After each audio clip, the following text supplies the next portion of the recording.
నవీన్ యాదవ్ విజయం దాదాపు ఖాయమైంది. దాదాపు 11-20 నిమిషాలు కావస్తుంది. పూర్తి స్థాయి ట్రెండ్స్ వచ్చినట్టే జూబ్లీ హిల్స్ లో కాంగ్రెస్ విజయం ఖాయమే అనిపిస్తోంది. 16,000 వెనక్కి నెట్టి మిగతా ప్రత్యర్థిని వెనక్కి నెట్టి 16,000 ముందంజలో ఉన్నారని ఖచ్చితంగా నవీన్ యాదవ్ గెలుపు ఖాయమని అనిపిస్తుంది. నవీన్ యాదవ్ అసెంబ్లీలో అడుగుపెట్టే chance very clear. Naveen Yadav Jubilee Hills లో గెలవబోతున్నారని సంకేతాలు చాలా స్పష్టంగా కనబడుతున్నాయి. ఇప్పటికే బీఆర్ఎస్ పార్టీ కౌంటింగ్ ఏజెంట్లు కౌంటింగ్ సెంటర్ నుంచి బయటకు వెళ్ళిపోతున్నారు. కాంగ్రెస్ పార్టీ సంబరాలు షురూ చేసింది. బాణాసంచా పేలుస్తోంది. మిఠాయిలు పంచుకుంటున్నారు. జూబ్లీకి సంబంధించిన కాంగ్రెస్ పార్టీ నాయకులు నేతలే కాదు, హైదరాబాద్ వ్యాప్తంగా ఉన్న నవీన్ యాదవ్ అభిమానులు పార్టీ కార్యకర్తలంతా కూడా జూబ్లీ హిల్స్ చేరుకొని పెద్ద ఎత్తున సంబరాల్లో పాల్గొంటున్న దృశ్యాలు కూడా మనం చూస్తా ఉన్నాం. ఎస్ గణేష్ మనం ఒక్కసారి కమింగ్ టు జూబ్లీ హిల్స్ లో నిజంగా నవీన్ యాదవ్ గెలుపు ఊహించింది అయినప్పటికీ కూడా ఈ స్థాయిలో నవీన్ యాదవ్ మెజార్టీ గెయిన్ చేస్తారని మనం అంటే ఏ రకమైనటువంటి ఎలిమెంట్స్ ఇక్కడ నవీన్ యాదవ్ గెలుపుకు ప్రభావితం చేస్తారంటే ఏం చెప్పుకోవచ్చు మనం? అంటే టోటల్గా మనం చూసుకున్నప్పుడు ఏదైతే నవీన్కి సంబంధించిన విజయానికి సంబంధించి చాలా వరకు మెజార్టీ సంఖ్యలో ఎగ్జిట్ పోల్స్ అనేవి కాంగ్రెస్ పక్షాన్ని ఇచ్చే జూబ్లీ హిల్స్ ఏదైతే ఉప ఎన్నికకు సంబంధించి బైపోల్లోన ఖచ్చితంగా కాంగ్రెస్ వస్తుందని అనుకున్నారు. కానీ ఈ స్థాయిలో మెజారిటీ అంటే కాంగ్రెస్ పార్టీ సైతం 6,000 నుంచి 7,000 వరకు మాత్రమే ఒక టోటల్గా మెజారిటీ వచ్చే అవకాశం ఉంటుంది. 10,000 లోపల మాత్రమే పరిమితం చెప్పారు. అయితే బీఆర్ఎస్ కూడా తనకి అనేక అంచనాలు వేసుకుంది. కానీ ఎక్కడ కూడా ఎగ్జిట్ పోల్స్లో ఒకటి రెండు సంస్థలు తప్ప ఎక్కడ కూడా బీఆర్ఎస్ గెలుస్తుంది అనేది ఎక్కడ చెప్పలేదు. ఇప్పుడు మనం 6వ రౌండ్ పూర్తయిన తర్వాత మనం చూసుకుంటే దాదాపుగా నవీన్కి 15,589 ఓట్ల మెజారిటీ వచ్చింది. అంటే దాదాపుగా విజయం ఖరారైనట్లే. 6వ రౌండ్లో ఇంకా మిగిలింది 10 రౌండ్లో కూడా 4 రౌండ్లో మాత్రమే. మనకి టోటల్గా పోలైన శాతం జూబ్లీ హిల్స్లో చూసుకుంటే టోటల్గా 4,01,365 ఓట్లలో కేవలం 48.49% మాత్రమే పోలింది. అంటే 50% లోపే పోలైంది. అంటే 1,94,3631 ఓట్లు పోలైతే అందులోన దాదాపుగా 10 రౌండ్లకు మాత్రం 10 రౌండ్లో ఇప్పుడు 6 రౌండ్లు పూర్తయినాయి. 6 రౌండ్లో 15,589 ఓట్లు అంటే ఇప్పటికే దాదాపుగా మనకి మిగిలిన 4 అంటే 1,00,000 ఓట్లకు పైగా ఇప్పటికే కౌంటింగ్ పూర్తి అయిపోయింది. ఇంకా మిగిలింది కేవలం ఒక 94,000 మాత్రమే మనకి మిగిలి ఉంది.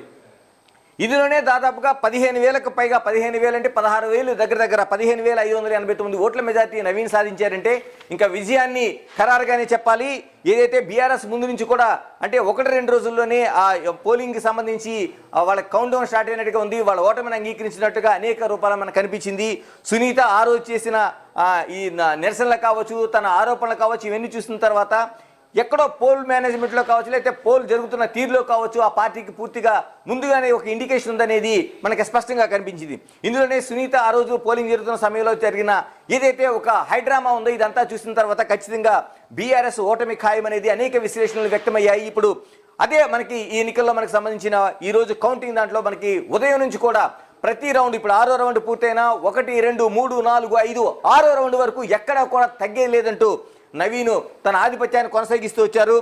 దాదాపుగా 5వ రౌండ్కే 12,650 ఓట్లు వస్తే 6వ రౌండ్కి ఇప్పుడు దాదాపు 15,589 ఓట్లు. అంటే ప్రతి రౌండ్లో కూడా 2,000 నుంచి 3,000 ఓట్లు. అంటే దాదాపుగా 300 ముందు కేవలం పదుల సంఖ్యలో అంటే ఒక 30-40 ఓట్ల దీంతో తేడాతో ముందు స్టార్ట్ అయిన ఏదైతే ఒక గెలుపుకు సంబంధించిన ఇది ఉందో దానికి ఈరోజు ఇప్పుడు 6వ రౌండ్ పూర్తయ్యే సమయానికి 5,589 ఓట్ల మెజారిటీ వచ్చింది. దాదాపుగా విజయం ఖరారు అనేది కాంగ్రెస్ పక్షాలు చేస్తున్నాయి. ఇంకా 94,000 ఓట్లకు పైగా మనకి కౌంటింగ్ మిగిలి ఉంది. దాదాపు ఇంకొక 4 రౌండ్లో ఇది జరగబోతుంది.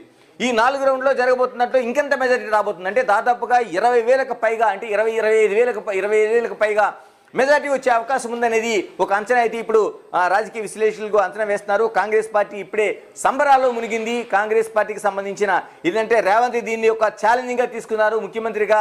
ఏదైతే హైదరాబాద్ నగరంలో అటు సాయన్న మరణం తర్వాత ఏదైతే జరిగిన దీంట్లోన బీఆర్ఎస్ ఒకసారి గెలుచుకుంది. కానీ తర్వాత ఇప్పుడు ఆ నియోజకవర్గంలో కంటోన్మెంట్లోన గణేష్ విజయం సాధించిన కేవలం నడిబొట్టున ఉన్న ఏదైతే జూబ్లీ హిల్స్లో విజయం అనేది కాంగ్రెస్ పార్టీకి అవసరం. ఎందుకంటే రాష్ట్రంలో అధికారం చేపట్టిన తర్వాత కూడా హైదరాబాద్కి బేస్డ్గా ఉన్న దాంట్లో ఎక్కడ ఏ నియోజకవర్గం ఉందనేది ఒక సవాల్గా ఆ పార్టీకి నిలిచింది. ఇప్పుడు దాన్ని జూబ్లీ హిల్స్ ఆ సవాల్ని చూపిస్తోంది. ఎందుకంటే రేవంత్ దీన్ని మంత్రివర్గం కావచ్చు, రేవంత్ కావచ్చు, మిగతా కాంగ్రెస్ పిసిసి సంబంధించిన వారు కావచ్చు, అందరూ కూడా ఏకతాటితో దీన్ని ప్రయాణం చేశారు. పోల్ మేనేజ్మెంటే కాదు, ముందు నుంచి కూడా ఓటర్లని తీసుకురావడానికి, అంటే ఉన్నది గతంతో పోలిస్తే కేవలం 1% లోపే పెరిగిన అక్కడ ఓట్లింగ్ శాతం, దాంట్లో ఎంతవరకు ఓట్లు గెయిన్ చేయాలనేది మనకు అనిపిస్తూ వచ్చింది. మరోవైపు బీఆర్ఎస్కి సంబంధించి ఎక్కడైతే వాళ్ళు కీ అనుకున్నారో, అంటే షేక్పేట్ కావచ్చు, లేకపోతే మిగతాది రెహమత్ నగర్ కావచ్చు, ఈ రెండు చోట్ల కూడా ఆధిపత్యాన్ని కొనసాగిస్తారని బీఆర్ఎస్ ఒక అంచనా వేస్తూ వచ్చింది. ఈ రెండింటిపైన ఆశ పెట్టుకుంది. కానీ ఎక్కడా కూడా అటువంటిది జరగలేదు. ఎందుకంటే షేక్పేటలో ఓటింగ్ శాతం కూడా దాదాపుగా 70,000కి పైగా ఉన్న చాలా తక్కువగా ఆ రోజున పోలైనవి కాబట్టి దాంట్లో ఎక్కువ శాతం తమ వైపు ఉంటారనేది బీఆర్ఎస్ అంచనా వేసింది. కానీ ఎక్కడ కూడా అది కనిపించలేదు. ఇప్పుడు షేక్పేట కావచ్చు, లేకపోతే వెంగళరావు నగర్ కావచ్చు, రెహమత్ నగర్ కావచ్చు, మరోవైపు ఎర్రగడ్డ కావచ్చు, ఈ ప్రాంతాల్లో పూర్తిగా కౌంటింగ్ పూర్తయిన తర్వాత అన్ని చోట్ల కూడా కాంగ్రెస్ ఆధిపత్యాన్ని కొనసాగించింది. మరోవైపు మిగిలి ఉన్న యూసఫ్గూడ కావచ్చు, లేకపోతే సోమాజిగూడ కావచ్చు, బోరబండ కావచ్చు, ఎర్రగడ్డలో కొంత భాగం కావచ్చు, వీటిలోన కౌంటింగ్ జరుగుతోంది. ఇప్పుడు 6వ రౌండ్ పూర్తయింది. మిగతా వాటిలో కూడా ఇదే ఆధిపత్యాన్ని కానీ కొనసాగిస్తే దాదాపు 25,000కి దగ్గరగా మెజార్టీ పైన సాధించే అవకాశం అయితే స్పష్టంగా నవీన్ యాదవ్ కనిపిస్తుంది. మరోవైపు సునీత ఓటమి దాదాపుగా ఖరారైనట్లే బీఆర్ఎస్ వర్గాలు ఇప్పటికే ఆ పోలింగ్ బూతుల నుంచి బయటికి వెళ్ళిపోతున్నారు. కౌంటింగ్ ఏజెంట్ కావచ్చు, మిగతా వాళ్ళు కావచ్చు. తర్వాత లంకా దీపక్ రెడ్డి బీజేపీకి సంబంధించి వాళ్ళు ఏదైతే ముందు నుంచి ఒక మినిమం ఓట్లైన వస్తాయని ఆశ ఉందో ఆ ఆశలకు కూడా చెల్లుబాటు కనిపిస్తుంది మనకి. ఎందుకంటే బీజేపీ అంతగా చేయలేకపోయింది. ఎందుకంటే కిషన్ రెడ్డి లాంటి కేంద్ర మంత్రి ఈ స్థాయిలో ప్రచారం చేసిన బీజేపీ వర్గాలు అంటే కనీసం ఓట్లు, అంటే గెలుపు వైపు కాకుండా కనీసం ఓట్లను నిలబెట్టుకుంటాం అనేది వాళ్ళు ప్రచారం సాగిస్తూ వచ్చారు. బీజేపీకి సంబంధించి కిషన్ రెడ్డి స్వతంత్రం వచ్చిన తర్వాత ఒక్కసారి కూడా హైదరాబాద్లోనే ఏదైతే ఈ నియోజకవర్గం ఏర్పడిన తర్వాత ఒక్కసారి కూడా గెలుపు ఇవ్వలేదు. కాబట్టి ఈసారి ఒక్కసారి బీజేపీని గెలిపించండి అనే పిలుపు ఏదైతే ఉందో దాన్ని ఎక్కడ ఓటర్లు తీసుకున్నట్లుగా కనిపించలేదు. బీజేపీ అదే స్థాయిలో ఏమాత్రం అంటే పోటీ లేని దాకా కనీస ఓట్లు కూడా సాధించలేని స్థితికి చేరుకుంది. ఇప్పుడు జూబ్లీ హిల్స్ సంబంధించి దాదాపుగా ఒక గెలుపు అనేది ఖాయంగా కనిపిస్తుంది. నవీన్కి సంబంధించిన పార్టీ కుటుంబ సభ్యులు కావచ్చు, లేదా పార్టీ కావచ్చు, మిగతా కాంగ్రెస్ శ్రేణులు కావచ్చు విజయ సంబరాలు చేసుకుంటున్నారు.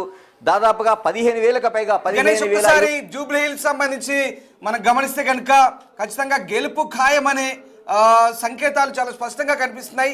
గ్రేటర్ హైదరాబాద్లో కాంగ్రెస్ పార్టీ స్పష్టంగా ఆధిక్యాన్ని కనబరుస్తూ పట్టు నిలుపుకుంటుంది. ఎందుకంటే కంటోన్మెంట్ గణేష్ ఎవరైతే ఎమ్మెల్యే ఎన్నికైన తర్వాత తిరిగి మళ్ళీ ఇప్పుడు జూబ్లీ హిల్స్లో నవీన్ యాదవ్ రూపంలో మరొక బలహీన వర్గాల నేతగా మళ్ళీ అసెంబ్లీలో అడుగుపెట్టబోతున్నారు. తద్వారా కాంగ్రెస్ పార్టీ కూడా మళ్ళీ గ్రేటర్ హైదరాబాద్లో జవసత్వాలు నింపుకుంటుందా? ఏం జరుగుతోంది? ముందు డెవలప్మెంట్ పనిచేసింది అనుకుంటున్నారా? ఇప్పుడు గతంలో కూడా చాలా సందర్భాల్లో సెంటిమెంట్ పని చేయడం లేదని తెలంగాణలో అని చాలా బై ఎలక్షన్స్లో రుజువైంది.